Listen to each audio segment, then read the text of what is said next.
ప్రభు యేసుక్రీస్తు నామములో మీ అందరికీ నా యొక్క శుభాకాంక్షలు. ప్రభు యేసుక్రీస్తు నామములో మీ అందరికీ క్షేమం కలుగును గాక. మనం పోయినసారి హోషేయ గ్రంథం గురించినటువంటి కొన్ని వివరాలు మనం చూసాం. మరొకసారి అదే గ్రంథంలోని కొన్ని విషయాలు మరికొన్ని చూడడానికి మునుపు హోషేయ గ్రంథంలోని మొదటి అధ్యాయం నుండి కొన్ని మాటలు మనం చదువుకుందాం. దయచేసి మీ బైబిల్ గ్రంథాన్ని తెరిచి నేను చదువుతుండగా మీరు గమనించవలసిందిగా నేను మనవి చేస్తున్నాను. హోషేయ గ్రంథం మొదటి అధ్యాయం మొదటి నుంచి చివరి వరకు నేను చదువుతాను. మీరు దయచేసి గమనించవలసిందిగా మనవి చేస్తున్నాను. ఉజ్జియా, యోతాము, ఆహాజు, హిజ్కియా అను యూదా రాజుల దినములలోను, యెహోయాషు కుమారుడైన యెరోబాము అను ఇశ్రాయేలు రాజు దినములలోను, బెయేరు కుమారుడైన హోషేయకు ప్రత్యక్షమైన యెహోవా వాక్కు. మొదట యెహోవా హోషేయ ద్వారా ఈ మాట సెలవిచ్చెను.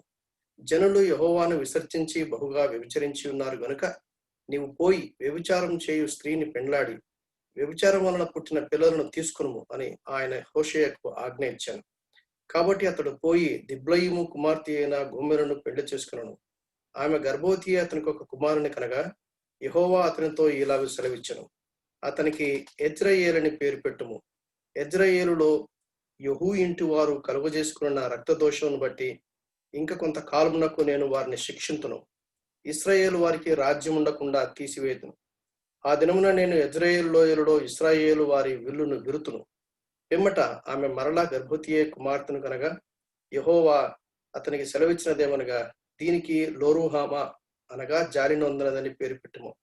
ఇక మీదట నేను ఇశ్రాయేలు వారిని క్షమించను, వారి ఎడల జాలిపడను.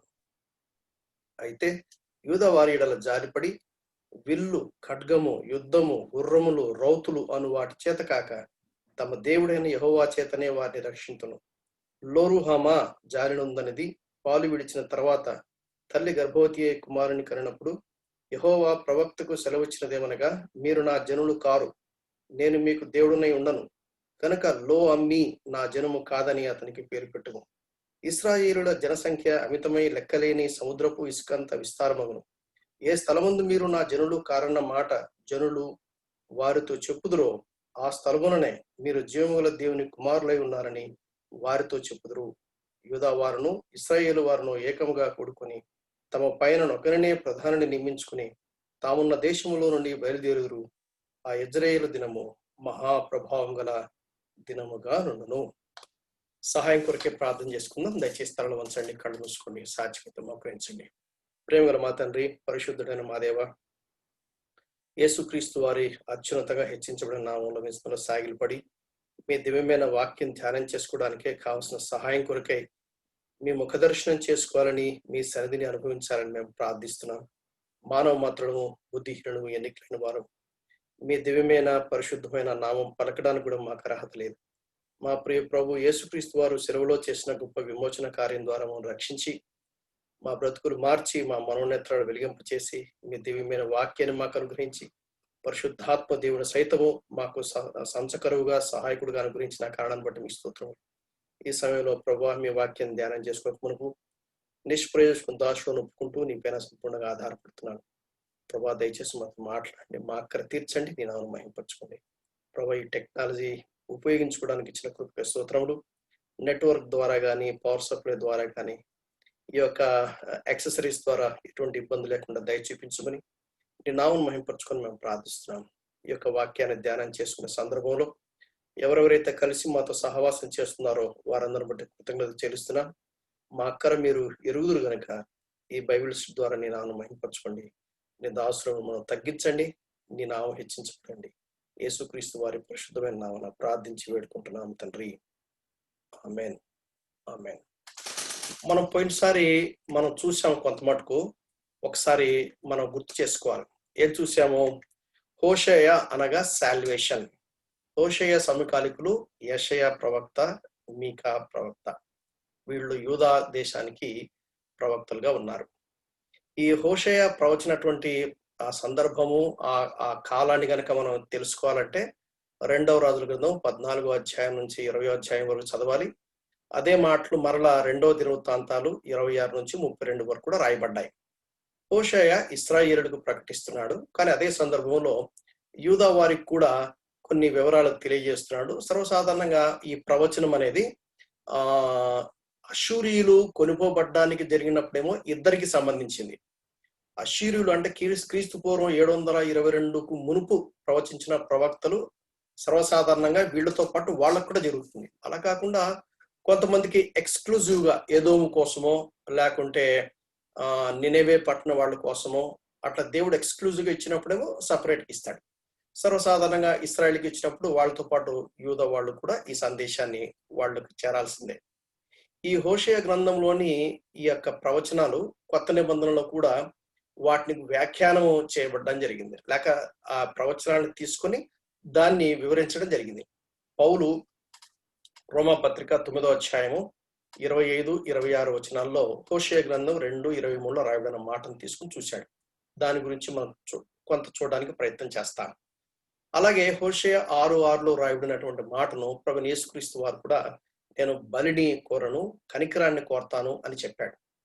అలాగే హోషేయ గ్రంథం 10వ అధ్యాయం 8వ వచనంలో రాయబడిన మాటలు అది బహుశా ద ట్రిబులేషన్ టైంలో జరిగే సందర్భంలో పర్వతంలో మా మీద పడుము అనే సందర్భాన్ని ఆ మాటను ఎత్తి లూకా జ్ఞాపకం చేస్తాడు. అలాగే 11వ అధ్యాయం 1వ వచనంలో యేసుక్రీస్తు అంటే 2 సంవత్సరంలో వయసుకున్న వారందరినీ తక్కువ కంటే ఉన్న చంపాలని చెప్పి హేరోదు ఎప్పుడైతే ప్లాన్ చేస్తాడో అప్పుడు అక్కడి నుంచి పారిపోవడం జరిగింది. అక్కడ నేను నా కుమారుడు ఐగుప్తులోంచి తీసుకుని వచ్చాను అనే సందర్భాన్ని కూడా అక్కడ మత్తయి మనకు జ్ఞాపకం చేస్తాడు. హోషేయ 13-14 రాయబడిన మాటను పౌలు జ్ఞాపకం చేసుకుని ఓ మరణమా నీ ముళ్ళెక్కడ, ఓ మరణమా నీ విజయం ఎక్కడ అనే మాట కూడా జ్ఞాపకం చేసుకుంటాడు. ఈ కొత్త నిబంధనలో హోషేయ ప్రవచనాలకు రాయబడింది కనుక ఈ హోషేయ అనేది లిటరల్ గా దట్స్ అ బిబ్లికల్ క్యాననైజేషన్ లో చేయబడ్డం, అది కరెక్టే చేశారు, అందులో ఏ లోపం లేదని చెప్పచ్చు. ఈ హోషేయ ప్రవక్త ప్రవచించినటువంటి కాలము యెరూషలేంలోనేమో అంటే ఇస్రాయెల్ నార్దర్న్ కింగ్డమ్ ఏమో యెరోబాము 2 అంటే బహుశా ఈ యొక్క టైం డివిజన్ కూడా ఒక్కొక్కరు ఒక్కొక్క విధంగా రాస్తారు కాబట్టి ఎగ్జాక్ట్లీ ఇలాగే ఉండదు. ఏంటబ్బా మాకు పలానా వాళ్ళు పెట్టిన దానికి ఇది డిఫరెంట్ గా ఉంది అని మీరే కంగారు పడాల్సిన పనిలేదు. ఎందుకంటే ఈ బైబిల్ పండితుల్లో కూడా ఒక్కొక్కరు ఒక్కొక్క టైం ఫ్రేమ్ రెఫరెన్స్ లో కొంచెం తేడాలు వస్తాయి కాబట్టి దాని గురించి మీరేం పట్టించుకోవద్దండి. సో పోయినసారి దీని గురించిన వివరణ కూడా చెప్పడం జరిగింది. యెరోబాము తర్వాత 6 రాజులు వాళ్ళు పరిపాలన చేశారు. అయితే చాలా తక్కువ కాలంలో పరిపాలన చేశారు. 721-22 ఆ ప్రాంతంలో అష్షూరీయులు వచ్చి వారిని చెరగా తీసుకుని పోవడం సంగతి మనం చూస్తాం. అది జరగక మునుపు దాదాపు ఒక 25 years మునుపు బహుశా అప్రాక్సిమేట్లీ ఈ హోషేయ ప్రవక్త వారికి హెచ్చరించినట్టుగా మనం చూస్తాం. ఆ టైంలో ఈ సదరన్ సైడ్ న పరిపాలించే వాళ్ళు ఎవరంటే ఉజ్జియా రాజు, యోతాము రాజు, ఆహాజు రాజు, హిజ్కియా రాజు పరిపాలన కాలం అని మనం చెప్పచ్చు. తర్వాత ఈ మొదటి 3 అధ్యాయాలేమో హోషేయ, గోమెరు భార్య భర్తలుగా వారి మధ్యలో ఉన్నటువంటి చరిత్ర లేక వారి మధ్యలో ఉన్నటువంటి కథనాన్ని గురించిన వివరణ మనం చూస్తాం. అన్ఫెయిత్ఫుల్ వైఫ్ గా ఉన్నట్టుగా చిత్రీకరించబడింది. ఆ వివరాలు మనకు అక్కడ చూస్తాం. తర్వాత దాన్ని కంపేర్ చేస్తూ 4వ అధ్యాయం నుంచి 7వ అధ్యాయం వరకు ఇశ్రాయేలీయులు అన్ఫెయిత్ఫుల్ గా ఉన్నారు అని చెప్పి ఈ ఇద్దరి భార్య భర్తలను పోల్చి అక్కడ చూపించడం మనకు జరుగుతుంది.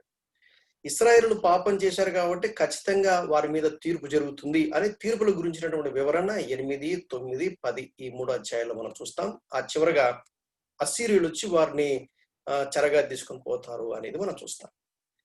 ఒక పాఠం మనం నేర్చుకోవాల్సింది ఏంటంటే ఈ పాత నిబంధన ప్రవక్తలు చెప్పినప్పుడు ఈ ప్రవచన 2 భాగాలుగా నెరవేర్చబడుతుంది. ఏమిటంటే అది near future and far future.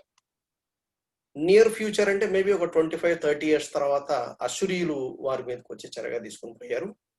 ఈ పాఠాన్ని గనక నేర్చుకోకపోతే యూదాలో ఉన్నటువంటి లేక సదరన్ పార్ట్ అయినటువంటి యూదా వారి సహోదరి అయిన వాళ్ళుగా నేర్చుకుంటే వాళ్ళ గతి కూడా ఇంతే అని ప్రవక్త వారిని కూడా హెచ్చరించడానికి మనం చూస్తాం. వాళ్ళు కూడా పాఠం నేర్చుకోలేదు.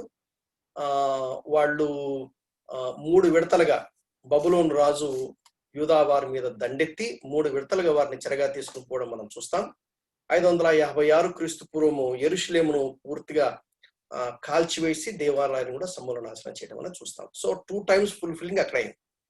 థర్డ్ ఏంటంటే గ్రేట్ ట్రిబులేషన్ అని బైబిల్ పండితులు చెప్తారు. అంటే విశ్వాసులమైన మనకు, సంఘానికి కూడా ఈ యొక్క వాక్యం వర్తిస్తుంది కనుక మనం ఎలా తీసుకోవాలి? ఇది పాత నిబంధనల భక్తులకు సంబంధించింది కదా, ఆల్రెడీ చరిత్ర అక్కడ రాయబడినంత అయిపోయింది కదా అని మనం అనుకుని అంతటితో ఆపడానికి వీల్లేదు. ఎందుకంటే ఎందుకు రాయబడ్డాయి అంటే మనకు సాదృశ్య రూపంగా రాయబడ్డాయి, మనం వాటిని చూసి పాఠాలు నేర్చుకోవాలి అనే విషయాన్ని మనము మర్చిపోకూడదు. ఆ తర్వాత 11వ అధ్యాయం నుంచి 14వ అధ్యాయం వరకు ఇశ్రాయేలుల రెస్టరేషన్. యూదా వారు లోబడ్డారు. 70 సంవత్సరాల నుండి చెరకాలం తర్వాత దేవుడు మళ్ళా వాడిని రెస్టోర్ చేశాడు. సో ఆ విధంగా రెస్టోరేషన్ గురించినటువంటి ఒక భాగం ప్రవచనం, ఒక భాగం అక్కడ చూస్తాం. అదే ప్రవచనం యొక్క రెండో భాగం ఎక్కడ చూస్తామంటే 1000 ఏళ్ల రాజ్య పరిపాలన. ఇందులో కూడా డిఫరెంట్ ఒపీనియన్స్ ఉన్నాయి. ఎందుకు అంటే కొంతమంది సపరేట్ మిలేనియం లేదు అని కొంతమంది అంటారు. There are different kinds of views ఉన్నాయి. సరే, బైబిల్ పండితులు ప్రీమిలేనియల్ డిస్పెన్సేషనలిజం ఎవరైతే నమ్ముతారో వాళ్ళు ఏం చెప్తారంటే 1000 years లిటరల్ ఇంటర్ప్రిటేషన్ తీసుకున్నప్పుడు జరుగుతుంది, ఈ ప్రామిసెస్ అన్ని అప్పుడు ఫుల్ఫిల్ అవుతాయి అని వాళ్ళు అంటారు. అయితే ఒకటి ముమ్మాటికి వాస్తవం ఏంటంటే 1000 ఏళ్ల రాజ్య పరిపాలన ఉందా లేదా అనే దానికంటే ముఖ్యంగా నిత్యత్వం అనేది గ్యారంటీ ఉంది. బైబిల్లో రాయబడిన ప్రవచనాలు అనేది ఖచ్చితంగా నెరవేర్చబడతాయి, అందులో ఏమాత్రం సందేహం లేదని మనం తెలుసుకోవాల్సిన ఒక ఖచ్చితమైనటువంటి అవగాహన. ఈ హోషేయ గ్రంథాన్ని ఒక్క ముక్కలో చెప్పాలంటే ఏం చెప్పొచ్చు అంటే conflict between judgement and agape love. దేవుడు తన ప్రజలు పాపం చేసినప్పుడు దేవుని యొక్క నీతిని, దేవుని యొక్క న్యాయము, దేవుని యొక్క పరిశుద్ధతను బట్టి ఖచ్చితంగా దేవుడు శిక్షించాలి.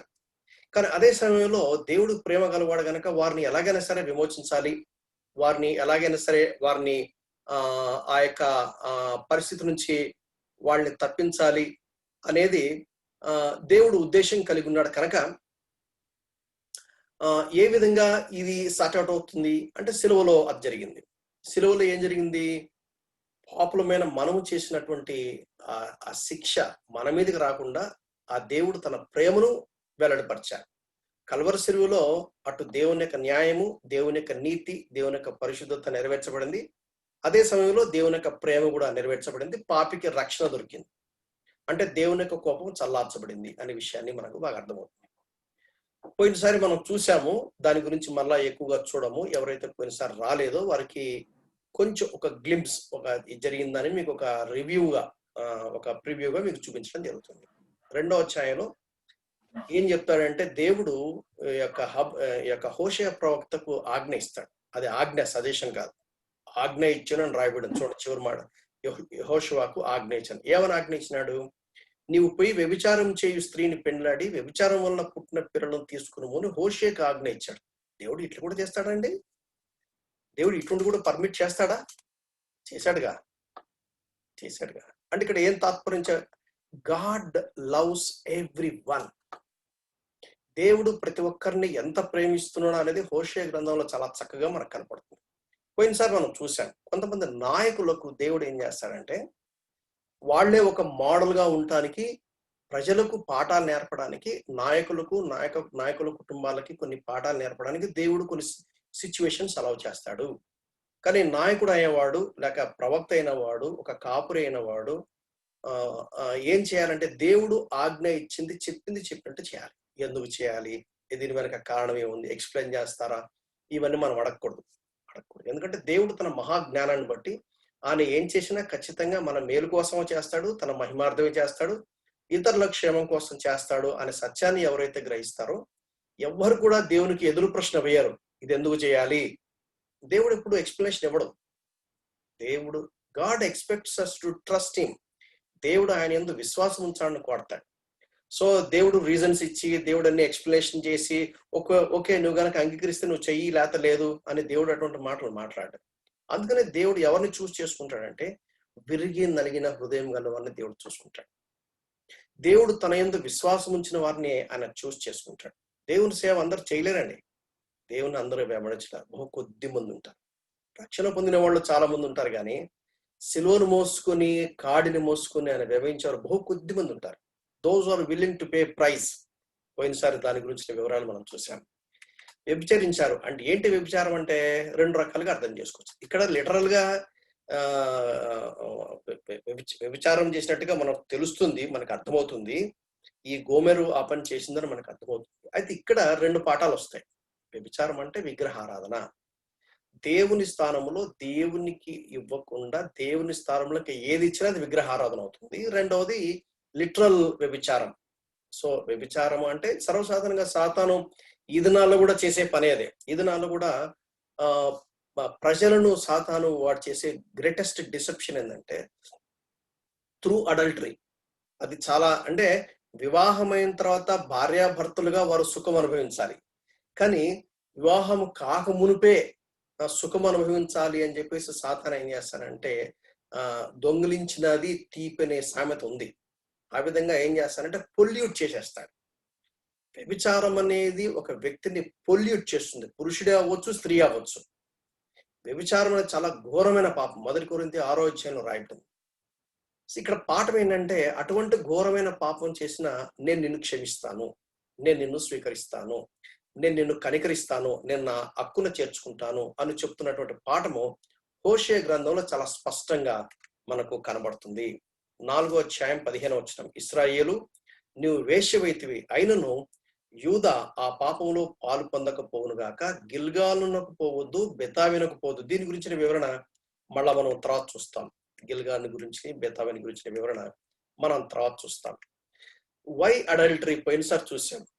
4వ అధ్యాయం 1వ వచనం. దేవుని గురించిన జ్ఞానము దేశమందు లేదు అంటే దేవుని గురించిన జ్ఞానం లేదంటే దేవుని యొక్క సత్యం లేదు, దేవుని యొక్క స్టాండర్డ్ లేదు. ఎవరిష్టం వచ్చినట్టుగా వాళ్ళు జీవిస్తా ఉన్నారు.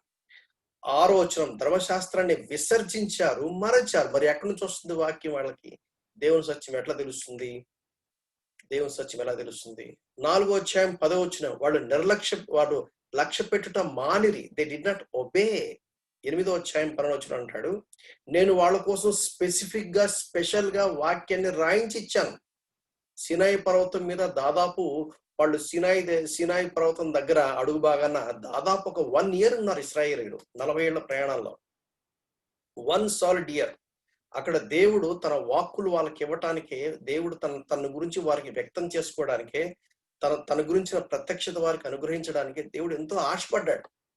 ఎందుకంటే ఇశ్రాయేలీయులు అరణ్యంలో ఉన్నప్పుడు దాదాపు 400 సంవత్సరాలు ఫరోకు బానిసగా ఉన్న కారణం చేత ఫరో వాళ్ళని పూర్తిగా మెస్మరైజ్ చేశాడు. ఫరో వాళ్ళని హైజాక్ చేశాడు, వాళ్ళని బ్రెయిన్ వాష్ చేశాడు. వారికి దేవుని గురించిన వివరణ లేదు, దేవుని గురించిన అవగాహన లేదు. కొద్ది మంది మాత్రమే ఉన్నారు, కొద్ది మంది మాత్రం. అందులో మోషే, యెహోషువ లాంటి వాళ్ళు కొద్ది మంది మాత్రమే ఉన్నారు. ఎక్కువ శాతం దేవుని గురించిన అవగాహన లేదు. వారు విగ్రహారాధనలో, బానిసత్వంలో, రాజుగారే వారికి దేవుడు వారు చెప్పినట్టుగా వాళ్ళు జీవిస్తున్నారు. అందుకనే దేవుడు మొట్టమొదట వారికి అక్కడ క్యాంప్ 1 year ఎందుకు పెట్టాడంటే దేవుని గురించిన అవగాహన వారికి రావాలి. అందుకనే వాడు అరణ్యంలో వాళ్ళని తిప్పాడు. ఎందుకు అరణ్యంలో తిప్పాడంటే అరణ్యంలో మరలా వాళ్ళని వీళ్ళని చూసి కాపీ కొట్టే అవకాశం లేదు, వీళ్ళకి భయపడే అవకాశం లేదు. అందుకనే దేవుడు వారిని సపరేట్ చేశాడు. ఐగుప్తులో నుంచి బయటికి రావటం అంటే పాపపు బానిసత్వం నుంచి, దేవునికి శిక్ష నుంచి తప్పించుకోవటమే. అదొక భాగంగా చెప్పచ్చు. అంటే మన భాషలో చెప్పాలంటే రక్షించబడ్డారు. వాళ్ళు ఎర్ర సముద్రం గుండా వెళ్ళారు అంటే వాళ్ళు బాప్తిసం తీసుకున్నారు అని కూడా మనం సాదృశ్యంగా చెప్పొచ్చు. అక్కడ నుంచి సీనాయి పర్వతం వచ్చిన తర్వాత దేవుడు తన వాక్యం వారికి ఇచ్చాడు, దేవుడు తన సన్నిధి వారికి ఇచ్చాడు. అది వరకు పగలు మేఘస్తంభము, రాత్రి అగ్నిస్తంభం వల్ల వెళ్తున్నా కానీ God wanted to dwell in their mids. God wanted to walk in along with them. అది దేవుని కోరిక. అందుకే ప్రత్యక్ష గుడారాన్ని నిర్మించమన్నాడు. నిర్గమకాండం 25వ అధ్యాయం నుండి 40వ అధ్యాయం వరకు దాని గురించిన వివరాలు చూస్తాం. ఇశ్రాయేలీయులు ఏం చేశారంటే దేవుని యొక్క వాక్యాన్ని విసర్జించారు, దేవుని యొక్క వాక్యాన్ని లక్ష్య పెట్టడం మానేశారు, దేవుని యొక్క వాక్యాన్ని అన్యములుగా ఎంచారు. అంటే వాళ్ళది కాదన్నట్టుగా, మాకు కాదులే, అది ఎవరికోలే అన్నట్టుగా. ఇప్పుడు అంతే కదా. ఇప్పుడు మహమ్మదీయులు ఏం చేస్తారు, వాళ్ళు ఖురాన్ వాళ్ళ మత గ్రంథం, వాళ్ళు బైబిల్ ఎందుకు పట్టించుకుంటారు? లేక వేరే వేరే గ్రంథాలు ఎందుకు పట్టించుకుంటారు? పట్టించుకోరు. అలాగే వాళ్ళు ఏం చేశారంటే దేవుని యొక్క వాక్యాన్ని అన్యంగా వేయించారు. మరి వ్యభిచారం చేయక ఏం చేస్తారు చెప్పండి? దేవుని గురించిన జ్ఞానం లేదు, విసర్జించారు, లక్ష్య పెట్టలేదు, అన్యములుగా ఎంచారు. అందుకనే తప్పిపోయారు. పోయినసారి దాని గురించిన వివరణ దాదాపు 1 గంట సేపు మనం చూసాం. ఇప్పుడు మరికొన్ని వివరాలు ఇవాళ మనం నేర్చుకునే ప్రయత్నం చేద్దాం. కాబట్టి అతడు పోయి అంటే 2వ అధ్యాయంలో దేవుడు ఆజ్ఞ ఇచ్చాడు, వెంటనే పాటించాడు. కాబట్టి అతడు పోయి దిబ్లయీము కుమార్తె అయిన గోమెరును పెళ్లి చేసుకున్నాను. ఆమె గర్భవతి అయ్యి అతనికి ఒక కుమారుడు కనగా, అతనికి ఒక కుమారుడు కనగా అంటే అర్థం ఏంటంటే, ఈ కుమారుడు ఎవరికి పుట్టాడు? ఈ ప్రవక్తకి పుట్టాడు. ఇక్కడ బైబిల్ పండితులు 2 విధాలుగా చెప్తారు. ఏమని చెప్తారంటే, ఈ గోమెరు పెళ్లి కాకమునుపు బాగానే ఉంది, కన్యకగానే ఉంది. కానీ పెళ్ళైన తర్వాత అన్‌ఫెయిత్‌ఫుల్ గా జీవించింది అని కొంతమంది అంటారు. కొంతమంది ఏమంటారు, లేదు లేదు దేవుడు అక్కడ ఏమన్నాడు, పోయి వ్యభిచారం చేసుకోమన్నాడు గదా! కాబట్టి ఖచ్చితంగా ఆమె అంతకుముందే ఆమె పరపురుషుడితో తిరిగింది అని చెప్పేసి కొంతమంది అంటారు. ఏది ఏమైనా మనకు ఒక పాఠం ఏంటంటే, ఈ ఈ గోమెరు ఇతనికి కుమారుడికి కరిందని క్లియర్‌గా చెప్పారు కాబట్టి ఇతనికి కుమారుడు. యెహోవా అతనితో ఇలాగ సెలవిచ్చెను, ఇతనికి యెజ్రెయేలును పేరు పెట్టుము. యెజ్రెయేలులో యెహూ ఇంటి వారు కలుగ చేసుకున్న రక్తదోషమును బట్టి ఇంక కొంత కాలమునకు నేను వారిని శిక్షింతును. ఇశ్రాయేలు వారికి రాజ్యము లేకుండా తీసివేతును. రాజ్యం ఉండకుండా తీసివేతును. దేవుడు పేరు పెట్టమన్నాడు. ఇది భలే ఉంది గదండీ! మనకు కూడా అలా దేవుడు గనక స్పెసిఫిక్‌గా ఇదిగో నీకు కుమారుడు పుడుతున్నాడు గదా! వాడికి ఈ పేరు పెట్టండి ఎంత బావుంటదో. మీకు కుమార్తె పుడుతుంది గదా! ఈ పేరు పెట్టండి అంటే దేవుని యొక్క సంకల్ప చిత్తానుసారంగా అలా జీవించడం చాలా అద్భుతమైన సంగతి. అందుకనే భార్యాభర్తలు పెళ్ళైన తర్వాత మామూలుగా ఫ్యామిలీ కౌన్సిలింగ్ తీసుకున్నప్పుడు, లేక ఫ్యామిలీ సెమినార్స్ తీసుకున్నప్పుడు మేమేం చెప్తామంటే, విశ్వాసిని పెళ్లి చేసుకోవాలి. నంబర్ 1. నంబర్ 2, విశ్వాసి దేవుని యొక్క చిత్తానుసారంగా వివాహం చేసుకోవాలి. అప్పుడేం జరుగుతుందంటే వారిద్దరూ ప్రతిరోజు ప్రార్థన చేస్తారు. ప్రభా మమ్మల్ని ఎందుకు భార్యాభర్తలుగా చేశారు? మమ్మల్ని భార్యాభర్తలుగా చేసే కారణాన్ని బట్టి ఒక కుటుంబ వ్యవస్థగా మమ్మల్ని కడుతున్నారు. మీ ఉద్దేశ్యం ఏంటి? మీ సంకల్పం ఏంటి? అని చెప్పి పెళ్ళైన ఫస్ట్ డే నుంచి వాళ్ళు ప్రార్థన చేస్తారు. వాళ్ళు కలిసి ప్రార్థన చేస్తారు. కలిసి దేవుని యొక్క వాక్యాన్ని ధ్యానం చేస్తారు. కలిసి సహవాసం చేస్తారు. ఆ కలిసి సహవాసం చేయడంలో చాలా పాఠాలు నేర్చుకుంటారు. ఎందుకంటే ఒక వ్యక్తి ఇండిపెండెంట్ గా ఉన్నప్పుడు తనకు ఏది నచ్చితే అది చేస్తాడు. ఏది కరెక్ట్ అనిపిస్తే అది కరెక్ట్ గానే ఉంటుంది. కానీ ఇద్దరు కలిసి ప్రయాణం చేస్తున్నప్పుడు అప్పుడేమవుతుందంటే, ఈ భర్తకు కరెక్ట్ అయింది భార్యకు కరెక్ట్ కాకపోవచ్చు. భార్యకు కరెక్ట్ అయింది భర్తకు కరెక్ట్ కాకపోవచ్చు. కనుక వారిరువురు క్రీస్తును కేంద్రంగా కలిగి జీవించే నేపథ్యంలో ఏం జరుగుతుందంటే, వారిరువురు ఏక శరీరంగా అయ్యే అవకాశం ఉంది. యాక్చువల్‌గా దేవుడు అందుకే కుటుంబ వ్యవస్థను పెట్టాడు. కుటుంబ వ్యవస్థలో ఏం జరుగుతుందంటే, భార్యాభర్తలు ఒకరినొకరు ఎంత ప్రైవేట్‌గా చూసుకుంటారంటే, ఇంకెవ్వరికీ తెలియని విషయాలు భర్త గురించి భార్యకు తెలుస్తుంది. భార్య గురించి భర్తకు తెలుస్తుంది. ఇందులో కూడా కొన్ని మిస్‌అండర్‌స్టాండింగ్స్ ఉన్నాయిలెండి. ఎందుకంటే ఫ్యామిలీ సెమినార్ కండక్ట్ చేసినప్పుడు అయ్యో! ఇదా సంగతి after 10 years, after 15 years, after 30 years కొన్నిసార్లు అలా అనటం జరుగుతుంది. Because man is so deep. మానవుడు దేవుని పోలిక చొప్పున చేయబడినప్పుడు మ్యాన్ ఈస్ సో డీప్. చాలా సార్లు నా సంగతులు నాకే తెలీదు. నా సంగతులు నాకే తెలియకపోతే నా భార్య సంగతులు నాకేం అర్థమవుతుంది? ఇలా ఇలా అనుకుంటాను. ఆ తర్వాత ఓహో! అట్లా కాదని తెలుస్తుంది. మార్చుకుంటూ పోతాను. సో, ఇక్కడ పాయింట్ ఏందంటే, భార్యాభర్తలుగా ఉన్నప్పుడు వారికి పుట్టిన పిల్లలు కూడా దేవుడు గైడ్ చేస్తూ, ఇదిగో ఈ అబ్బాయికి ఈ పేరు పెట్టు, ఈ అమ్మాయికి ఈ పేరు పెట్టు అంటే ఎంత గ్రాండ్‌గా ఉంటుందో, ఎంత గ్రాండ్‌గా ఉంటుందో. మనం అప్పుడు పిల్లలు చెప్పొచ్చు. "అరే అబ్బాయి, దేవుడు ఈ పేరు నీకు పెట్టమన్నాడురా" అన్నప్పుడు వాడికి వాడికి గాని, ఆ అమ్మాయికి గాని దేవుని గురించినటువంటి ఆ ప్రత్యేకమైనటువంటి విలువలు ఆ చిన్న వయసు నుంచే మనం ఏది మన పాలు పోసి, నెయ్యి పోసి పెంచినట్టుగా పెంచడానికి మనం గుర్తుపెట్టుకోవాలి. యెజ్రెయేలు అని పేరు పెట్టమన్నాడు. యెజ్రెయేలు లేక ఇంగ్లీష్‌లో జెజ్రెయేల్. మీనింగ్ ఏందంటే టు బి స్కాటర్డ్. ఎందుకు స్కాటర్ చేయబోతున్నాడు? యెహూ చేసినటువంటి భయంకరమైన పనులు చేశాడు యెహూ. నిజానికి యెహూను దేవుడే చేసుకున్నాడు. ఎందుకు చేసుకున్నాడు? నాబోతు పొలాన్ని ఏం చేశాడు? ఆహాబు అన్యాయంగా ఆయన భార్య యెజ్బెల్ ఏం చేసిందంటే అబద్ధ సాక్ష్యాలు పెట్టించి రాళ్లతో కొట్టి వాడిని చంపించి ఆ తోటను అహాబుకు హ్యాండ్ ఓవర్ చేయడం జరుగుతుంది. వెంటనే వచ్చేస్తాడు ప్రవక్త.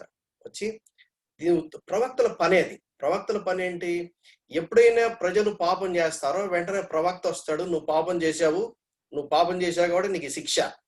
నువ్వు పశ్చాత్తాపడ్డావా, తగ్గించుకున్నావా, నువ్వు మారు మనసు పొందావా, లేక నీ నీ నీ నీ బ్రతుకు మార్చుకున్నావా, నీ చేష్టలు మార్చుకున్నావా, దేవుడు కరుణిస్తాడు. అదే ప్రవక్త వెంటనే వచ్చేస్తాడు. ప్రవక్త వెంటనే నాతాను వచ్చాడు. దావీదు పాపం చేసినాడు. ఆహాబ్ దగ్గరికి వెళ్ళాడు ఏలియా. కాబట్టి ప్రవక్తల పని అదనమాట. ప్రవక్తల పని అది. యెజ్రెయేలు టు బి స్కాటర్డ్. రెండు విధాలుగా చెప్తాడు. ఎందుకంటే యెహూ 4 తరాలు ఆయన సంతానము సింహాసనం మీద కూర్చుంటారని చెప్పేసి దేవుడు యెహూకు తెలియజేస్తాడు. యాక్చువల్గా అయితే God had a different plan for Jehu. వాడు చేసినటువంటి కిరాతకమైనటువంటి పనులు బట్టి తగ్గిపోయింది. అయితే ఫారెన్ సెకండ్ లెవెల్ ఫుల్ఫిల్మెంట్ ఎప్పుడు అష్షూరీయులు వచ్చారా, అది ఇశ్రాయేలు మొత్తానికి చెందింది. ఈ జెరోబయం 2 రాజు ఎవరు? 3rd జనరేషన్ అనమాట. 4 generations ను సింహాసనం మీద ఉంటారు అని చెప్పాడు కదా. ఈ 3rd జనరేషన్ జెరోబయం 2 ఆ కాలంలో హోషేయ ప్రవచించాడు. ఆయన కుమారుడు ఒక 6 months రాజ్యం వెళ్తాడు. ఆ తర్వాత ఆయన చంపేస్తారు. యెషయా గ్రంథం 54:5. ఎందుకని ఇశ్రాయేలుతో మాట్లాడినప్పుడు అన్ఫెయిత్ఫుల్ వైఫ్ అన్నాడు? దేవుడు ఒక ఫిగరేటివ్ గా లేక ఒక సింబాలిక్ రిప్రజెంటేటివ్ గా ఇశ్రాయేలును ఉద్దేశించి భార్య భర్తల మధ్యలో సంబంధం ఎలా ఉంటుందో దేవుడికి ఇశ్రాయేలు మధ్యలో సంబంధం అలా ఉంటుంది అని చెప్పి తెలియజేశాడు. అంటే దేవుడు లిటరల్ గా భర్తగా తీసుకోవాలా?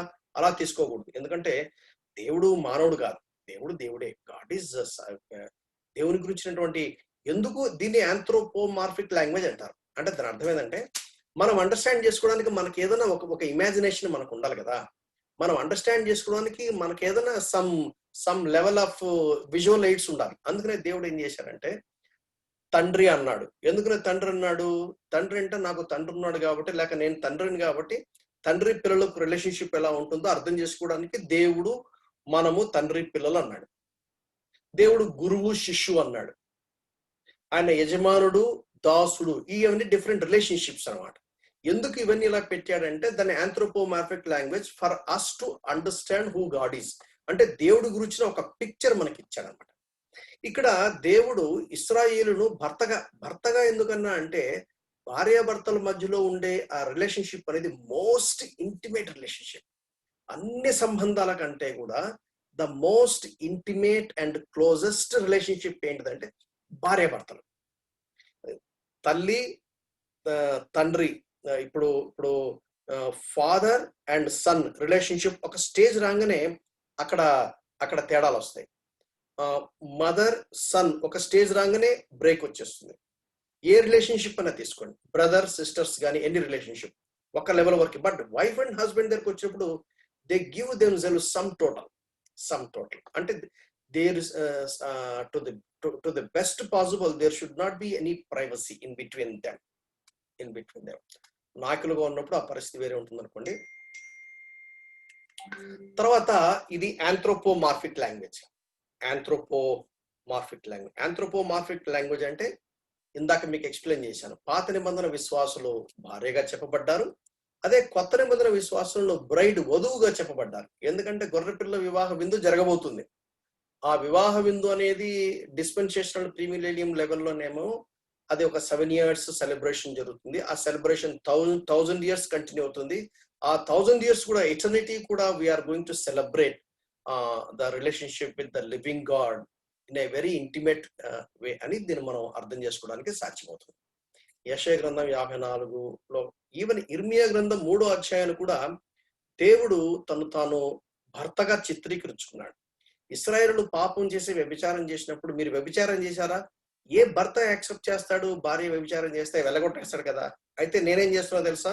ఓకే, మంచి మనసుతో పెద్ద మనసుతో రా, నువ్వు నీ ప్రవర్తన మార్చుకుంటా, నేను చేర్చుకుంటాను అని ఇర్మియా గ్రంథం 3వ అధ్యాయం చాలా కేటగిరికల్ గా చెప్పేది మనం చూస్తాం. ఆ తర్వాత 1వ అధ్యాయం 6వ వచనం, పిమ్మట ఆమె మరలా గర్భవతి కుమార్తెను కనగా యెహోవా అతనికి సెలవిచ్చినదేమనగా దీనికి లోరుహమా అనగా జాలి నొందనిదని పేరు పెట్టుము. ఇక మీదట నేను ఇశ్రాయేలు వారిని క్షమించను, వారి ఎడల జాలి పడను. ఈ 3 పేర్ల గురించినటువంటి వివరణ మనం కొంచెం చూడడానికి ప్రయత్నం చేస్తాము. ఒక విషయం నేను మీకు చెప్పదలుచుకున్న పాయింట్ ఏంటంటే, వర్స్ బై వర్స్ స్టడీ మనం చెయ్యం. ఈ ప్రాఫెసీస్ మనం అట్లా చేయక్కర్లా. ఒక గ్రాఫిక్ పిక్చర్ మనకు దొరికితే చాలు. సర్వసాధారణంగా ఈ ప్రాఫెసీని ఇంటర్ప్రిట్ చేసే విధానం వేరేగా ఉంటుంది. నరేషన్ ని ఇంటర్ప్రిట్ చేసే విధానం వేరేగా ఉంటుంది. పోయట్రీని ఇంటర్ప్రిట్ చేసే విధానము వేరేగా ఉంటుంది. విజ్డమ్ బుక్స్ ని ఇంటర్ప్రిట్ చేసే విధానము వేరేగా ఉంటుంది. మేము ఎక్స్పోజిటరీ టీచింగ్లో ఇవన్నీ కూడా మేము డిస్కస్ చేస్తూ ఉంటాం. సో కాబట్టి మన ఒక పిక్చర్ హోషేయ గ్రంథము మనం స్టడీ చేస్తున్నప్పుడు కొత్త నిబంధనలో ఉన్నటువంటి మనకు ఈ భాగాన్ని మనం ఎలా అన్వయించుకోవాలి, ఎలా ఇంటర్ప్రిట్ చేయాలి, ఎలా అప్లై చేసుకోవాలి, ఆ రెండు విషయాల గురించి మనము స్టడీ చేస్తాం. ఆ తర్వాత మూడో 8, 9 వచ్చిన లోరుహామా అనగా జారినందుంది పాలు విడిచిన తర్వాత గర్భవతి కుమారుని కన్నప్పుడు యెహోవా ప్రవక్తకు సెలవిచ్చినదేమనగా, మీరు నా జనులు కారు, నేను మీకు దేవుడునై ఉండను గనుక లో అమ్మి నా జనము కాదని ఇతనికి పేరు పెట్టుము. ఇశ్రాయేలు ఎడల దేవుడు ఏదైతే చేయబోతున్నాడో ఈ ప్రవక్త ద్వారా, ప్రవక్త పిల్లల ద్వారా వాళ్ళకు ఒక డెమో చేస్తున్నాడు. ఒక మాటలో చెప్పాలంటే ఇట్స్ ప్రాక్టికల్ డెమాన్స్ట్రేషన్ వారి పిల్లల ద్వారా. కొన్నిసార్లు ఈ సేవకుల పిల్లలు చాలా ఎంబరైజింగ్ ఉంటుంది. ఎందుకంటే ఏం చేస్తారు పాపం సేవకులు, ఎగ్జాంపుల్ చెప్పాలి. బయట వాళ్ళు ఎగ్జాంపుల్ చెప్తూ ఊరుకోరు కదా. ఇంట్లో వాళ్ళు ఎగ్జాంపుల్ చెప్పంగానే ఇంటికి రాగానే అడుగుతారు, ఏంటి మా పేరు ఎత్తారేంటి వాళ్ళ, మా ఎగ్జాంపుల్ చెప్పారు, మా గురించి చెప్పాకండి అని అంటారు కూడా. ఇష్టం ఉండదు కానీ but we can't help it. కొన్నిసార్లు సేవకుల ఫ్యామిలీలు కొంచెం అర్థం చేసుకోవాలి, కోఆపరేట్ చేయాలి. కొంచెం కొన్నిసార్లు అలౌ చేయాలి, పర్మిషన్ ఇవ్వాలి. ఎందుకంటే దేవుడు యెషయా కూడా అంటాడు, నేనును నా పిల్లలు సూచనగా ఉన్నామంటాడు. సో 2 కుమారులు 1 కుమార్తె పుట్టింది. ఈ హోషేయ గ్రంథం 2వ అధ్యాయం మొదటి 13 వచనాలు జడ్జిమెంట్ గురించి చూస్తాము. అలాగే హోషేయ గ్రంథం 8 నుంచి 10 వరకు కూడా జడ్జిమెంట్ గురించి చూస్తాం. అంటే వాళ్ళు చేసిన పాపానికి ఎటువంటి జడ్జిమెంట్ దేవుడు చేయబోతున్నారు. అందులో నియర్ ఫ్యూచర్ జడ్జిమెంట్ అష్యూరియలు ఇచ్చారు 721 ఆర్ 722 BC. ఆ తర్వాత ట్రిబులేషన్ ఆర్ గ్రేట్ ట్రిబులేషన్. అలాగే హోషేయ గ్రంథం 2వ అధ్యాయము 14 నుంచి 23 వరకు రెస్టరేషన్. ఈ ప్రవచన గ్రంథాలు కానీ బైబిల్ గ్రంథాలు కూడా క్రోనాలజికల్ గా ఉండదు. క్రోనాలజికల్ అర్థం అంటే వరుసగా అలా సీక్వెన్షియల్ గా రాసినట్టుగా ఉండదు. కొన్నిసార్లు ముందు వెనక వస్తుంది. అందుకని బాగా స్టడీ చేస్తే కానీ మనకు అర్థం కాదు. బైబిల్ టీచర్ యొక్క పని ఏంటంటే, బైబిల్ టీచర్ బాగా స్టడీ చేస్తాడు, దాని క్రోనాలజీ కరెక్ట్ గా సెట్ చేసుకొని ముందు వెనక ప్రాపర్ గా సెట్ చేస్తాడు. అది బైబిల్ టీచర్ యొక్క పని. అది కనుక క్రోనాలజీ కరెక్ట్ గా అర్థం చేసుకోకపోతే మనం మిస్ప్లేస్ చేస్తాం. హోషేయ గ్రంథం 2వ అధ్యాయం 14 నుంచి 23 వరకు రెస్టోరేషన్. అలాగే 14వ అధ్యాయం రెస్టోరేషన్. 6వ అధ్యాయం కూడా కొంత భాగం రెస్టోరేషన్ ఉన్నటువంటి కండిషన్స్ మనం చూస్తాం. ఈ హోషేయ గ్రంథానికి అంతా కీలకమైన వచనం ఏదన్నా ఒకటి చెప్పండి అంటే నా అభిప్రాయము హోషేయ 2:20. హోషేయ 2:20 ఈజ్ అ సూపర్ వర్డ్స్. ఒక అధ్యాయం కదా. బైబిల్ ని స్టడీ చేసేటప్పుడు ఏం చేస్తామంటే, మనం ముందు మెయిన్ థీమ్ కింద ఈ గ్రంథానికి అంతా మెయిన్ థీమ్ ఏంటి ఇందాక మనం చూసాం, the struggle between the judgement and forgiveness or love, అలా చూసాం. సో అలాగే ఒక వర్స్, ఆ తర్వాత సబ్ డివిజన్ చేసినప్పుడు first section, second section, third section, fourth section. That's how expository teaching లో మనం పాఠాలు నేర్చుకుంటాం. నీవు యెహోవాను ఎరుగునట్లు నేను నమ్మకమును బట్టి నిన్ను ప్రధానము చేసుకున్నాను. ఇది దేవుడు ఇశ్రాయేలుతో చెప్పినటువంటి మాట. ఇప్పుడు కొత్త నిబంధనలో ఉన్న నేను దీన్ని ఎట్లా అర్థం చేసుకోవాలి? 2 కొరింథీ 11:2 అపోస్తలుడు పౌలు అన్నాడు, ఏమన్నాడు? దేవాశక్తితో మీ ఎడల ఆసక్తి కలిగి ఉన్నాను, ఎందుకనగా పవిత్రురాలైన కన్యకనుగా ఒక్కడే పురుషునికి అనగా క్రీస్తుకు సమర్పించవలనని మిమ్మును ప్రధానం చేసిందని. పాత నిబంధన విశ్వాసులేమో భార్య అన్నాడు, కొత్త నిబంధన విశ్వాసులేమో వధువు అన్నాడు. సో కంపారిజన్ చూడండి, పాత నిబంధనకి కొత్త నిబంధనకి ఉన్న కంపారిజన్. సో ఇక్కడ ఏమంటున్నాడంటే, ఇక్కడ పౌలు సంఘాన్ని చెప్తూ, సంఘానికి శిరస్సు లేక సంఘానికి వరుడైనటువంటి యేసుక్రీస్తు ఆయనకు ప్రదానం చేయడం జరిగింది. కనుక ఈ వధువు ఏం చేయాలంటే, ఈ పరపురుషుడిని చేరటానికి వీల్లేదు, పరపురుషుడితో సర్ది పెట్టుకోవడానికి వీల్లేదు, పరపురుషుడితో పొత్తు పెట్టుకోవడానికి వీల్లేదు. అది పౌలు ఇక్కడ చెప్తున్నాడు. అయితే పరపురుషుడితో సంధి చేసుకుని వ్యభిచారం చేయటానికి సాతాను ఏం చేస్తాడు? మీ మైండ్ కరప్ట్ చేస్తాడు, అందుకని మీరు జాగ్రత్తగా ఉండండి అని 2 కొరింథీ 11వ అధ్యాయంలో అపోస్తలుడు పౌలు చెప్తాడు. వెలుగుదూత వేషం వేసుకుని వస్తారంట. మామూలుగా ఇది వరకు అడ్వర్టైజ్మెంట్ లో టీవీ చూపించినప్పుడు ఒనిడా టీవీ చూపించాడు, ఇట్లా 2 కొమ్ములు ఉంటాయి, నల్లగా ఉంటది, బట్టలు వేసుకుంటాడు, ఏదో వికారంగా స్కెట్లు అటేం రాడు. వెలుగుదూత వేషం వేసుకుని చాలా అట్రాక్టివ్గా వస్తాడు, చాలా గ్రాండ్ గా వస్తాడు, ఒక మంచి ఫ్రెండ్ గా వస్తాడు. వాడు మోసం చేస్తాడు, జాగ్రత్త అని సంఘానికి ఎందుకంటే ప్రదానం చేసుకోవాలని దేవుడు కోరాడు. ఎంగేజ్మెంట్ యాక్చువల్గా జ్యూయిష్ కాంటెక్స్ట్ లో ఒక మ్యారేజ్ వ్యవస్థను కనుక మనం కరెక్ట్ గా అర్థం చేసుకుంటే బైబిల్ గ్రంథాన్ని బాగా అర్థం చేసుకోవడానికి సాధ్యమవుతుంది. సో ప్రదానం చేసుకుంటాడు. యాక్చువల్గా వివాహం అవడానికి ప్రధానానికి మధ్యలో గ్యాప్ ఉంటుంది. ఆ గ్యాప్ టైంలో ఏం చేయాలి? సంఘము వరుడు కోసం సిద్ధపడాలి. ఇప్పుడు ప్రస్తుతానికి సంఘం జరుగుతున్నటువంటి పని అదే. ఆయన మనల్ని ప్రదానం చేసుకున్నాడు. ఆయనతో మనకు వివాహం కాబోతుంది. అంటే క్లోజ్ ఇంటిమేట్ రిలేషన్షిప్. ఇప్పుడు మనం దేవుణ్ణి చూడలేం, విశ్వాసం ద్వారానే. మనకు ఒక వాక్యం ఇచ్చాడు, పరిశుద్ధాత్మ దేవుణ్ణి ఇచ్చాడు, సంఘాన్ని ఇచ్చాడు. సో ఈ రిసోర్సెస్ ద్వారా దేవుని ఎరగడానికి ప్రయత్నం చేస్తాం. But there is going to be one day where we are going to see him face to face. So we are waiting for that day. ఎందుకంటే ప్రదానం చేయబడ్డాం. ప్రదానం చేయబడిన తర్వాత అటు ఇటు చూడడానికి వీలు లేదనమాట. ఇశ్రాయేలు వాళ్ళ మధ్యలో జరిగిన పొరపాటు మన మధ్యలో జరగకూడదు. అదే హోషే గ్రంథంలో కీలకమైనటువంటి తలంపు. హోషే ప్రవచనాల్లో ఇశ్రాయేలు పాపం చేశారు. దేవుడు ప్రదానం చేసుకున్నా కానీ వాళ్ళు ఏం చేశారంటే తొలగిపోయారు. ఎందుకు తొలగిపోయారు? మోసం చేసేవాడు, మైండ్ కరెక్ట్ చేసేవాడు ఉన్నాడు. వాళ్ళు జాగ్రత్త పడరు. వాళ్ళు వాక్యాన్ని నిర్లక్ష్య పెట్టారు, వాక్యాన్ని తృణీకరించారు, వాక్యాన్ని అన్యములుగా ఎంచారు, వాక్యానికి విధేయత చూపలేదు. అందుచేత వాళ్ళు నష్టపోయారు. మనం జాగ్రత్త పడాలి. 3వ అధ్యాయము 1వ వచనం. ఆయన ప్రదానం చేసుకున్నాడు. ప్రదానం చేసిన తర్వాత ఏం చేశాడు? ఇప్పుడు ఆయన హోషే ప్రవక్తను ఒక మోడల్ గా పెట్టాడు. 2వ అధ్యాయం కనుక మనం చూస్తే ఏం చూస్తామంటే, దాని గురించి నేను అన్ని వివరంగా పోవడం లేదు. 2వ అధ్యాయంలో ఈ గోమెరు ఏం చేస్తుందంటే ఆ భర్తను వదిలేసి పరపురుషుడితో తిరుగుతుంది. తను మార్కెట్ ప్లేస్ లోకి వెళ్తుంది. మార్కెట్ ప్లేస్ లో ఏం చేస్తారంటే, ఈమె ఏం చేస్తుందో మనకు తెలియదు కానీ మొత్తం మీద బానిసగా తను అమ్మబడింది. బానిసగా మార్కెట్ లో అమ్మబడింది. ఎవరో పరపురుషుని చెంత చేరింది.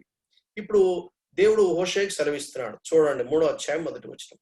యెహోవా నాకు సెలవిచ్చినదేమనగా, ఇశ్రాయేలీయులు ద్రాక్ష పండ్ల అడలను కోరి ఇతర దేవతలను పూజించినను యెహోవా వారిని ప్రేమించినట్లు దాన్ని ప్రియునికి ఇష్టురాలే వ్యభిచారిణ్యగు దాని యొద్దకు నువ్వు పోయి దాన్ని ప్రేమించుము. చాలా కఠినమైన మాట, చాలా కఠినమైన మాట. ద్రాక్ష పండ్ల అడలను కోరి అంటే దాని అర్థం ఏంటంటే, ఆ దినాల్లో ఉన్నటువంటి సాంప్రదాయం, విగ్రహారాధన చేసేటప్పుడు విగ్రహారాధన చేయటానికి ఆ దేవుడికి అర్పించడానికి ద్రాక్ష పండ్ల అడలను తీసుకుని పోయేవాళ్ళు. So they used to take this as an offering గా తీసుకెళ్ళేవాళ్ళు. తీసుకెళ్ళి ఆ ఇతర దేవతలను వాళ్ళు పూజించేవాళ్ళు. అయినా సరే దేవుడు అంటున్నాడు, నేను వారిని ప్రేమిస్తున్నాను, వాళ్ళకి అర్థం కావాలి. కాబట్టి నీ భార్య ఇప్పుడు పరపురుషుడి చెంత చేరింది, ఒక బానిసగా చేరింది, పరపురుషుడితో ఒక అక్రమంగా తిరుగుతుంది. అయినా సరే నువ్వు పోయి ఆమెను విడిపించుకుని తీసుకురా అని చెప్తా ఉన్నాడు. ఈయన ఏం చేశాడు? ద్రాక్ష పండ్ల అడలు ఐడల్ వర్షిప్ లో ఆఫరింగ్ గా వాళ్ళు వాడేవాళ్ళు. యెహోవా వారిని ప్రేమించినట్లు దాని యొద్దకు పోయి నువ్వు దానిని ప్రేమించును. ఈ మాట ఇప్పుడు చెప్తే విశ్వాసులు ఎవరన్నా చేస్తారండి ఆ పని? Nothing doing. ఎవరన్నా కొద్దిగా ఫోన్ చేశారంటేనే తట్టుకోలేరు, ఎవరితోనైనా కొంచెం మాట్లాడుతున్నారంటేనే తట్టుకోలేరు. అబ్బో, ఆ జలసీ అనేది చాలా ఘోరంగా ఉంటుంది. మనం ఉద్యోగం చేయాలి, డబ్బులు సంపాదించాలి, ఎవరితో మాట్లాడకూడదు, ఎవరితో డిస్కషన్ పెట్టకూడదు. చాలా దారుణంగా ఉంటుంది. నమ్మలేరు. ఈ మధ్యలో భార్య భర్తను నమ్మే పరిస్థితి లేదు, భర్త భార్యను నమ్మే పరిస్థితి లేదు. చాలా ఘోరమైన పరిస్థితులు. దీనికంతా కారణం ఏంటంటే సేటన్ కరప్ట్స్ అవర్ మైండ్. అందుకనే భార్య భర్తల మధ్యలో ఎవరిని రానియకుండా చూసుకోవాలి. భార్య భర్తను నమ్మాలి, భర్త భార్యను నమ్మాలి. ఇలాగే ఒకసారి డిస్కషన్ వచ్చినప్పుడు ఎంతవరకు నమ్మాలి సార్ అంటే, దానికి జవాబు, నేను చెప్పే జవాబు ఏంటంటే, till she deceives you or till he deceives you, you have to trust. ఎందుకైనా మంచిదని ముందే అపనమ్మకం ఉండి, ముందే డౌట్ పెట్టి, ముందే మనిషిని చిత్రహింసలు పెట్టేదానికంటే నమ్మటం నేర్చుకోవాలి. ఎందుకంటే దేవుడు నన్ను ఎలా నమ్మాడో నేను కూడా నా భార్యను నమ్మాలి, నేను నా భర్తను నమ్మాలి అనే విషయాన్ని మనం గ్రహించాలి. ఇక్కడ యెహోవా వారిని ప్రేమించినట్టు, ఒకవేళ అక్రమంగా పోయినా కూడా దేవుడు ఏమంటున్నాడు అంటే గో అండ్ లవ్ అని అంటున్నాడు. I think it's a great lesson for us. 2వ వచనం 3వ వచనం. కాగా నేను 15 తులముల వెండియు ఏదుము ఎవలను తీసుకుని దానిని కొని. ఎందుకు కొనాల్సి వచ్చింది? బానిసగా అమ్మబడింది. ఏమేం జరిగిందో మనకు వివరాలు తెలియదు. 2వ అధ్యాయంలో ఆ వివరాలను మనం చూస్తాం. బానిసగా అమ్మబడింది కనుక, కాగా నేను 15 తులముల వెండియు ఏదుము ఎవలను తీసుకుని దాన్ని కొని ఆమెతో ఇట్లాంటి చాలా దినములు నా పక్షమున నిలిచి ఉండి ఏ పురుషుని కూడకయు విచారం చేయకు ఉండవలను, నీ ఎడల నేను అలాగే ఉందను. ఎగ్జాక్ట్లీ దేవుడు కూడా ఇస్రాయేల్కి అలా చెప్తున్నాడు. అందుకనే దేవుడు ఒక మోడల్ గా పెట్టాడు. దేవుడు ఏమంటున్నాడు, ఓకే నిన్ను క్షమిస్తాను, మరలా పాపం చేయదు. మీకు గుర్తులేదో, ఒక స్త్రీని రాళ్లతో కొట్టమని చెప్పి కొంతమంది ఏం చేశారంటే స్త్రీని యేసుప్రభు తీసుకొచ్చారు. మరి వాడిని తీసుకురాలి, ఈ అమ్మాయిని తీసుకొచ్చారు. అప్పుడు యేసుప్రభు ఏమన్నా అంటే, ఓకే మీలో మొట్టమొదట ఎవరు రాయేయాలి తెలుసా, పాపము లేనివాడు మొట్టమొదట రాయేయండి అని చెప్పి కింద ఏదో రాసుకుంటూ కూర్చున్నాడు. బహుశా ఒక్కొక్కరి చరిత్ర రాస్తున్నాడేమో. అప్పుడు అందరూ వదిలిపెట్టి వెళ్ళిపోయారు. ఆ స్త్రీ ఒక్కతే, అమ్మా నేను రాయను, ఎందుకంటే రాయేయటానికి యోగ్యత ఎవరికైనా ఉందంటే యేసుప్రభు ఒకరికే, నేను రాయను, అయితే నువ్వు పాపం చేయొద్దు. మీరు బైబిల్ గ్రంథంలో స్వస్థత పొందిన దాదాపు మరి ఎవరెవరైతే ఫేస్ టు ఫేస్ కన్ఫ్రంటేషన్ వస్తుందో దేవుడు అంటాడు, మరల నువ్వు పాపం చేయొద్దు, మరల నువ్వు పాపం చేయొద్దు. యేసుప్రభు స్ట్రైట్ వే చెప్తున్నటువంటి మాట.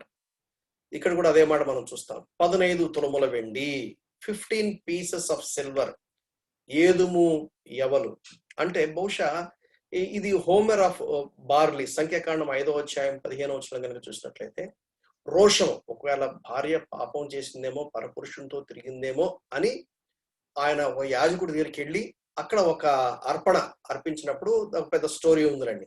అక్కడ దేవుడు చూపిస్తాడు. అక్కడ ఆ స్త్రీ కనుక పరపురుషుడితో తిరిగితే ఆ కడుపు ఉబ్బి చచ్చిపోతుంది, లేకపోతే గర్భవతి తన భర్తకి పిల్లని కట్టుంది అనమాట. ఈ సమ్ టోటల్ ఏమవుతుందంటే 15 pieces of silver, 15 pieces of silver plus Homer of barley, అది 30 వెండి నాణేలు. నిర్గమకాండం 21వ అధ్యాయం కనుక మనం చూసినట్లయితే, నిర్గమకాండం 31వ అధ్యాయము అక్కడ మనకు అర్థమయ్యే పాయింట్ ఏంటంటే 32వ వచనంలో, ఒక బానిసను కొనటానికి ఎంత క్రయం చెల్లించాలంటే 30 వెండి నాణేలు. యేసు ప్రభువును 30 వెండి నాణేలు అన్నాడు. He was like a slave, he was సమబడ్డాడు, ఒక స్లేవ్ లాగా, నీ కోసం నా కోసం. ఇక్కడ కూడా అదే పిక్చర్ మనం చూస్తాం. ప్రవక్త తన భార్యను కొంటా ఉన్నాడు, విడిపిస్తున్నాడు. అటువంటి భర్తలు ఉన్నారా?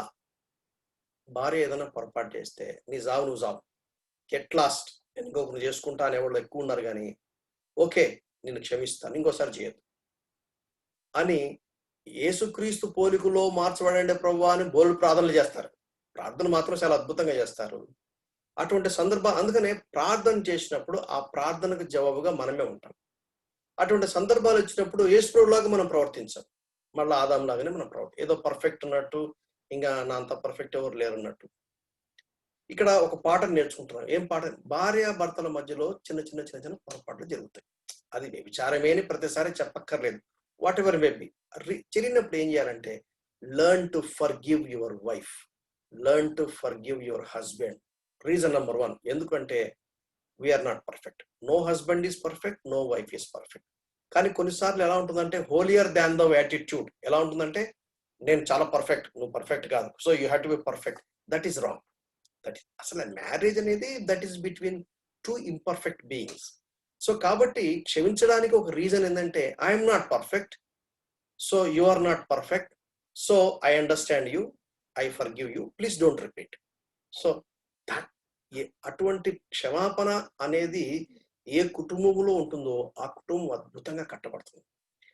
Family is a place of forgiveness. ఆ క్షమాపణ కోసం ఎంతైనా క్రయం చెల్లించేది ఇది. You have to pay price. ఒక మాట అలా అనేది కాదు. ఇక్కడ అదే జరిగింది. విమోచన క్రయధనముగా యేసుప్రభు మన కోసం శిలువలో ప్రాణం పెట్టాడు. ఆయన క్రయం చెల్లించాడు. ఎటువంటి క్రయం అంటే అమూల్య రక్తం అని బైబిల్లో రాయబడింది. అమూల్య రక్తం అని బైబిల్లో రాయబడింది. దానికి క్రయం చెల్లించి విడిపించిన కారణం చేత ఏం జరుగుతుంది? యాక్చువల్ గా జడ్జిరీల్ అంటే అర్థం ఏంటి? టు బి స్కాటర్డ్, చెల్లా చెదురుగా. నార్దర్న్ కింగ్డమ్ లో యెహోరాం, ఈయన యెహూ చేసినటువంటి పాపం, ఘోరమైన పాపం అని అనుకున్నాం కదా.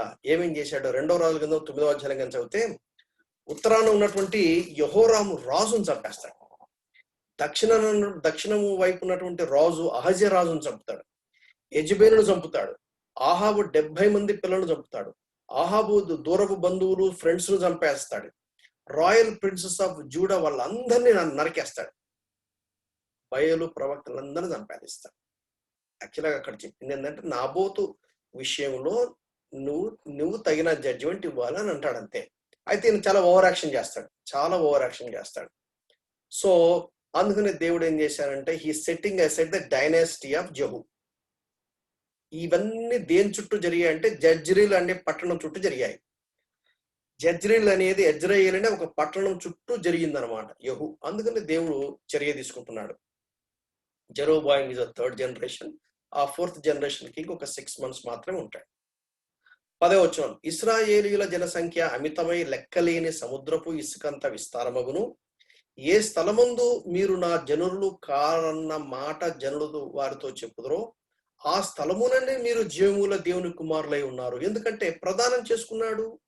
ప్రదానం చేసుకున్న తర్వాత ఇశ్రాయేలులు పాపం చేశారు. పాపం చేసిన తర్వాత మరలా ఏం చేశాడు? క్రయం చెల్లించి మళ్ళీ విడిపించి రెస్టోర్ చేస్తున్నాడు. ఆ రెస్టోర్ చేస్తున్న సందర్భంలో చెప్తున్న మాట ఏంటంటే సముద్రపు ఇసుక అంతా విస్తారం అవుతారు. యాక్చువల్గా ఈ ప్రామిస్ చేసింది ఎవరికి? అబ్రహాంకు చేశాడు. ఇస్సాకును కుమారుడికి, ఇస్సాకనే ఏకైక కుమారుడు, తను ప్రేమించే కుమారుడు దేవునికి అర్పించి, నీకంటే ముఖ్యమైన వాళ్ళు ఎవరు లేరు, నువ్వు ఏం చెప్తే నేను చేస్తాను, నువ్వు చెప్పింది విధేయత చూపడమే నాకు ఆరాధన. యాక్చువల్గా 22వ అధ్యాయంలో అబ్రహాం ఏం చెప్తున్నా అంటే ఐ గో అండ్ వర్షిప్ అంటాడు. ఏంటి worship? To offer his son. దేవుని మాటకు విధేయత చూపడమే ఆరాధన. Obedience to the level of offering his own son, beloved son, that is worship to Abraham. దాన్ని కింద చేయమంటాడంటే దేవుడు, నువ్వు నాకు భయపడేవాడు అని నాకు అర్థమైంది అని చెప్పి ఇక్కడ గాడ్ స్టార్టెడ్ బ్లెస్సింగ్. 12వ అధ్యాయంలో బ్లెస్సింగ్ స్టార్ట్ చేశాడు. దాని కన్ఫర్మేషన్ అనేది 12వ అధ్యాయం, మళ్ళీ 15వ అధ్యాయము దేవుడు మాటికి దాన్ని కన్ఫర్మ్ చేయడం చూస్తాడు. ఇక్కడ అంటాడు సముద్రపు ఇసుకంతా విస్తారమవును. ఎట్లా అవుతారు? That is through the lord Jesus Christ. గలతీ పత్రిక 3వ అధ్యాయంలో అపోస్తలుడైన పౌలు ఇదే మాట అంటాడు. సంతానము అన్నాడు, సంతానములు అన్లా. ఎవర సంతానము? యేసుక్రీస్తు. ఆ సంతానం ఎవరు? స్త్రీ సంతానం, పురుష సంతానం కాదని గలతీ పత్రిక 3వ అధ్యాయంలో అపోస్తలుడైన పౌలు దాని గురించి చక్కగా వ్యాఖ్యానం చేస్తాడు. దేవుని కుమారులు ఎవరు వీళ్ళు? నా జనులు కారు. No more mercy, not my people. Lo Ammi, not my people అని నేను చెప్పాను. ఆ తర్వాత నో మోర్ మర్సీ, నేను జాలి చూపించును అని చెప్పాను. స్కాటర్, విస్తరించే చేస్తానని చెప్పాను. అయితే నేను ప్రదానం చేసిన కారణం చేత, నేను క్రయం చెల్లించి మళ్ళా విడుదల చేసిన కారణం చేత నేను రెస్టోర్ చేస్తున్నాను అని చెప్తూ సెలవిచ్చినటువంటి మాట. 2:23, భూమి ధాన్య ద్రాక్షరస తైలముల మనవి ఆలకింపగా అవి ఇజ్రాయేలు చేయి మనవి ఆలకించును. నేను దానిని భూమి యందు నా కొరకే విత్తుదును. జాలి నొందని దాని యందు నేను జాలి చేసుకుందును. నా జనము కాని వారితో మీరే నా జనము నేను చెప్పగా వారు నీవే మా దేవుడు అనందరూ. ఇదే యెహోవాకు. That is restoration. జజ్రీల్ అంటే టు బి స్కాటర్డ్. ఇక్కడ ఇజ్రాయేలు అంటే ఏంటిది? స్కాటర్ ని మన ఇక్కడ దేవుడు ఏం చేశాడు? నేను దాన్ని భూమి యందు నా కొరకే విత్తుదును అంటే ఇత్తనాలు స్కాటర్ చేస్తున్నాను. See the difference. మిమ్మల్ని స్కాటర్ చేస్తాను అంటే మరలా సమకూర్చి దానికి దేవుడు ఏమంటుంటే విత్తనాలు స్కాటర్ చేసినట్టుగా చేస్తాను. అయితే ఒక విత్తనం విత్తితే విత్తనంలో నుంచి అనేక సమృద్ధి అయిన పంట వస్తుంది. నేను భూమి యందు నా కొరకే విత్తుదును. See that is the restoration. ఎప్పుడైతే మనం పశ్చాత్తాపడతామో, ఎప్పుడైతే మన తప్పులు మన పాపములు సరి చేసుకుంటామో, దేవుడు మరలా మనల్ని సమకూరుస్తాడు. ఇజ్రాయేల్ స్కాటర్ అయితే మరలా ఏం చేస్తాడు? సమకూరుస్తాడు. జాలి నొందని దాని యందు నేను జాలి చేసుకుందును. నా జనము కాని వారితో మీరే నా జనము చెప్పగా. అది రోమపత్రిక 9వ అధ్యాయం 25-26 వచనాల్లో అపోస్తలుడైన పౌలు అంటాడు. చూడండి అన్నమాట. రోమపత్రిక 9వ అధ్యాయము నేను చదువుతాను, మీరు కూడా దయచేసి బైబిల్ గ్రంథం తీసి నాతో పాటు మీరు గమనించవలసిందిగా మనవి చేస్తున్నాం. 9వ అధ్యాయము 25-26 వచనాలు. ఆ ప్రకారము నా ప్రజలు కాని వారికి నా ప్రజలనియు, ప్రియురాలు కాని దానికి ప్రియురాలనియు పేరు పెట్టుదును. మరియు జరుగునదేమనగా మీరు నా ప్రజలు కారని ఏ చోట వారితో చెప్పబడనో ఆ చోటనే జీవముల దేవుని కుమారులని వారికి పేరు పెట్టబడని హోషేయలో ఆయన చెప్పుచున్నాడు. యాక్చువల్గా ఈ రోమపత్రిక 9వ అధ్యాయము, 10వ అధ్యాయము, 11వ అధ్యాయం, 9, 10, 11 ఈ 3 అధ్యాయాల యొక్క సారాంశం ఏంటంటే దేవుడు ఇశ్రాయేలు ఎడల చేసిన వాగ్దానాల విషయంలో దేవుడు వెనక్కిపోడు. దేవుడు వారిని సంపూర్ణంగా విడిచిపెట్టాడు, ఖచ్చితంగా వారిని సమకూరుస్తాడు అని చెప్పడానికే రోమపత్రిక 9, 10, 11 అధ్యాయంలో రాస్తాడు. వారికి కొంతకాలం నిద్ర మనసు వచ్చింది, కొంత దేవుడు వారిని విడిచిపెట్టేట్టుగా అనిపించింది. ఎందుకు అంటే సంఘంలోనికి అన్యులు రావాలి, సంఘంలోనికి అన్యులు చేర్చబడాలి. సంఘంలోనికి అన్యులు చేర్చబడాలంటే ఈ ఈ ఈ తాత్పర్యం అవసరమని చెప్పి దేవుడు తన మహాజ్ఞానాన్ని బట్టి అలౌ చేశాడు. అసలు దేవుని యొక్క ప్రచండమైనటువంటి జ్ఞానము, ప్రచండమైన తెలివితేట. అదే 11 అధ్యాయంకి వస్తున్నప్పటికీ ఈ పౌలు వివరిస్తూ ఆయనకు అర్థం కాక ఏమంటాడు చూడండి, 33వ వచనం. ఆహా, దేవుని బుద్ధి జ్ఞానముల బాహుల్యము ఎంత గంభీరములు, ఆయన తీర్పులు శోధింపని ఎంతో అశక్యములు, ఆయన మార్గములు ఎంతో అగమ్యములు. ప్రభువు మనసు ఎరిగిన వాడెవడు, ఆయనకు ఆలోచన చెప్పిన వాడెవడు. అంటే ఆ దేవుని యొక్క అద్భుతమైనటువంటి జ్ఞానం. అది 9, 10, 11 వచనాల్లో ఇశ్రాయేలీయులను మరలా రెస్టోర్ చేస్తాడు.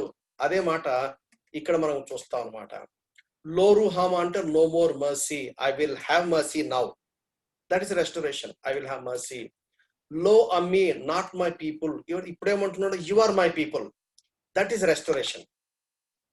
That is restoration.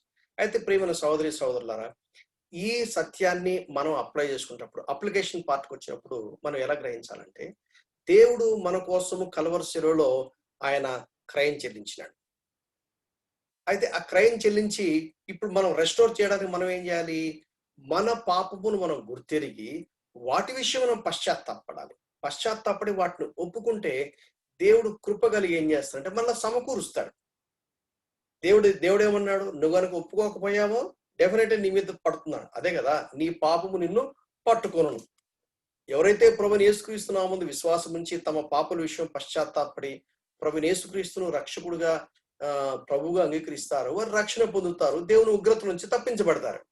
ఒకవేళ దేవుడిచ్చిన ఆహ్వానాన్ని వారు స్వీకరించలేదనుకోండి, ఖచ్చితంగా ఒక దినం వస్తుంది, వారు చేసిన పాపమును బట్టి ధవళ సింహాసనం తీర్పు దగ్గర వాళ్ళు నిలబడతారు. వారి పాపం వారి మీద మోపబడుతుంది. నిత్య నాశనము ఆరని అగ్ని గంధకంలో పాలు పొందుతారు. That is a truth. That is an application part. So అదే ఇక్కడ అంటున్నాడు. దేవుడు రెస్టోరేషన్ చేసే పద్ధతిలో ఎలా చేస్తాడో చూడండి, ఎంత అద్భుతంగా ఉంటుందో. 2వ అధ్యాయం 14వ వచనం హోషేయ గ్రంథం. పిమ్మట దానిని ఆకర్షించి, అంటే దేవుడు ఆ ముగ్గురు పిల్లల పేర్లు పెట్టిన తర్వాత, రెస్టోరేషన్ చేసిన తర్వాత, ఆ రెస్టోరేషన్ ప్రాసెస్ లో దేవుడు చేసే కార్యం ఎంత గంభీరమైందో చూడండి. పిమ్మట దానిని ఆకర్షించి అరణ్యంలోనికి కొనిపోయి అక్కడ దానితో ప్రేమగా మాట్లాడుదును. ప్రేమగా ఎక్కడ తీసుకెళ్తా అన్నాడు?